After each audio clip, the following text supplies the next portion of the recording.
Hi friends, എല്ലാവർക്കും RedChilly വ്ളോഗിലേക്ക് സ്വാഗതം. ഇന്ന് നമ്മൾ ഉണ്ടാക്കാൻ പോകുന്നത് ബീഫ് റോസ്റ്റ് ആണ്. ഒരു തനി നാടൻ സ്റ്റൈലിൽ ഒരു ഇത്തിരി സ്പൈസി ആയിട്ടുള്ളൊരു ബീഫ് റോസ്റ്റ്. ഇറച്ചിയും ചെറിയ കഷ്ണങ്ങളാക്കി നുറുക്കി അതൊന്ന് കഴുകി വാരി ഒരു കുക്കറിലേക്ക് മാറ്റിയെടുക്കാം. വെള്ളമൊന്നുമില്ലാതെ അത്യാവശ്യം ഡ്രൈ ആയി ഒന്ന് കഴുകി വാരിയെടുക്കാം. ഇനി നമുക്ക് മസാലപ്പൊടികൾ ഓരോന്നായി ചേർത്ത് കൊടുക്കാം. ആദ്യമേ ഒരു 3/4 ടീസ്പൂൺ മഞ്ഞൾപ്പൊടി ചേർത്ത് കൊടുക്കാം. അതിനുശേഷം ഒരു 1/2 ടീസ്പൂൺ ഗരം മസാല ചേർത്ത് കൊടുക്കാം. എരിവിനായി ഒരു 1/2 ടീസ്പൂൺ കുരുമുളക് പൊടി കൂടി ചേർത്ത് കൊടുക്കാം. ഉപ്പ് ആവശ്യത്തിന് ചേർത്ത് കൊടുക്കാം. ഇറച്ചിയിലൊക്കെ നന്നായിട്ട് ഉപ്പ് പിടിക്കാൻ വേണ്ടിയിട്ട് ഉപ്പ് ഇട്ട് കൊടുക്കണം.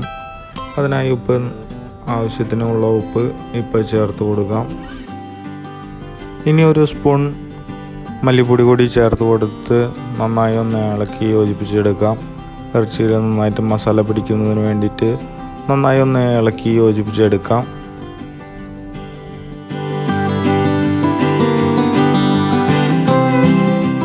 അതിനുശേഷം അരിഞ്ഞു വെച്ചിരിക്കുന്ന സവോള ചേർത്ത് കൊടുക്കാം. ഇഞ്ചി ചതച്ചത് കൂടി ചേർത്ത് കൊടുക്കാം. 2-3 പച്ചമുളക് നെടുകെ കീറിയത്, കറിവേപ്പിലയും കൂടി ഇട്ട് കൊടുത്ത് നന്നായി ഒന്ന് ഇളക്കിയെടുക്കാം. നന്നായി ഒന്ന് എല്ലാം കൂടി ഒന്ന് ഇളക്കിയെടുത്തതിന് ശേഷം കുറച്ച് വെള്ളം ഒഴിച്ച് നമുക്കൊന്ന് വേവിച്ചെടുക്കാം. വളരെ കുറച്ച് വെള്ളം മാത്രം ഒഴിച്ചാൽ മതി. ഇറച്ചിയിൽ അത്യാവശ്യത്തിന് വെള്ളം വേകുമ്പോൾ വെള്ളം ഊറി വരും. അതുകൊണ്ട് വളരെ കുറച്ച് മാത്രം വെള്ളം ഒഴിച്ചൊന്ന് വേവിച്ചെടുക്കാം. കുക്കർ സ്റ്റൗവിൽ വെച്ചതിന് ശേഷം ഹൈ ഫ്ലെയിമിൽ ഒരു 2 വിസിലും ലോ ഫ്ലെയിമിൽ ഒരു 4 വിസിലും അടിച്ചാൽ സാധാരണ ഇറച്ചി വെന്ത് കിട്ടും. ഓരോ കുക്കറിനും അനുസരിച്ച് അത് വ്യത്യാസം വരും. അപ്പോൾ അത്യാവശ്യം ഇറച്ചി നല്ല രീതിയിൽ വേവിച്ചെടുക്കാം. അതിനുശേഷം ഒരു കുഴിയുള്ള ഒരു ചട്ടി സ്റ്റൗവിൽ വെച്ച് എണ്ണ ഒഴിച്ചു കൊടുക്കാം. എണ്ണ ചൂടായി വരുമ്പോൾ നമുക്ക് ചെറിയ ഉള്ളി ചതച്ചത് ഇട്ട് കൊടുക്കാം. നമുക്ക് വെളുത്തുള്ളി ചതച്ചത് ഇട്ട് കൊടുക്കാം. വെളുത്തുള്ളി ചതച്ചത് ഇട്ട് കൊടുത്തതിന് ശേഷം കുറച്ച് കറിവേപ്പില കൂടി ചേർത്ത് കൊടുക്കാം. എല്ലാം ഒന്ന് വഴന്ന് വരുമ്പോൾ നമുക്ക് കറുവപ്പട്ടയുടെ ഇല ഒരു 2-3 ഇല കീറിയൊന്ന് ഇട്ട് കൊടുക്കാം. നമുക്ക് 2-3 വറ്റൽമുളക് ഇട്ട് കൊടുക്കാം. എല്ലാം കൂടി ഒന്ന് നന്നായി വഴറ്റിയെടുക്കാം.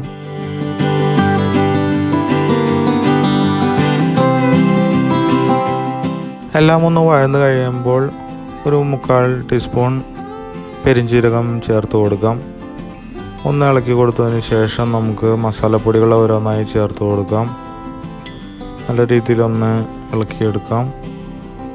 ആദ്യമേ നമുക്ക് ഒരു 1/2 ടീസ്പൂൺ മഞ്ഞൾപ്പൊടി ചേർത്ത് കൊടുക്കാം. ഒരു 3/4 സ്പൂൺ ഗരം മസാല പൗഡർ ചേർത്ത് കൊടുക്കാം. ഒരു സ്പൂൺ മല്ലിപ്പൊടി ചേർത്ത് കൊടുക്കാം. നന്നായി ഒന്ന് ഇളക്കി കൊടുത്തതിന് ശേഷം എരിവിനായി ഒരു സ്പൂൺ മുളക് പൊടി കൂടി ചേർത്ത് കൊടുക്കാം.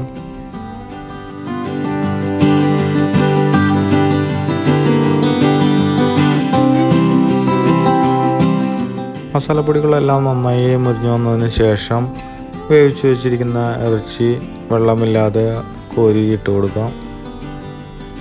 വെള്ളമൊന്നും അധികം ഇല്ലാതെ തന്നെ കോരിയെടുക്കാം. ഇറച്ചി ഇട്ട് കൊടുത്തതിന് ശേഷം നന്നായി ഒന്ന് ഇളക്കി മസാലയൊക്കെ ഒന്ന് ഇളക്കി യോജിപ്പിച്ചെടുക്കാം. ഇറച്ചി കൂട്ടി ഇളക്കി നന്നായി ഒന്ന് യോജിപ്പിച്ചെടുത്തതിന് ശേഷം പാൻ ഒന്ന് മൂടി വെച്ച് 1-2 മിനിറ്റ് ഒന്ന് ചൂടാക്കിയെടുക്കാം.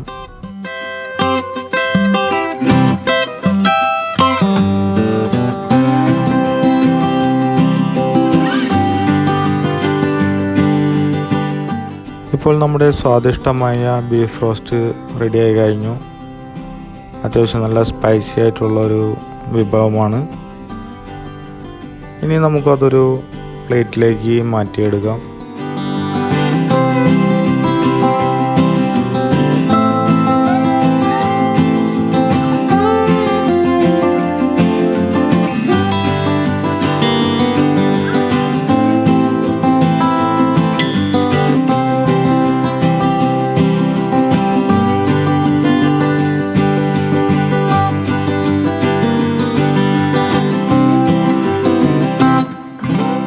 Thank you for watching our videos. ഞങ്ങളുടെ വീഡിയോസ് ഇഷ്ടപ്പെട്ടാൽ എല്ലാവരും ലൈക്ക് ചെയ്യണം.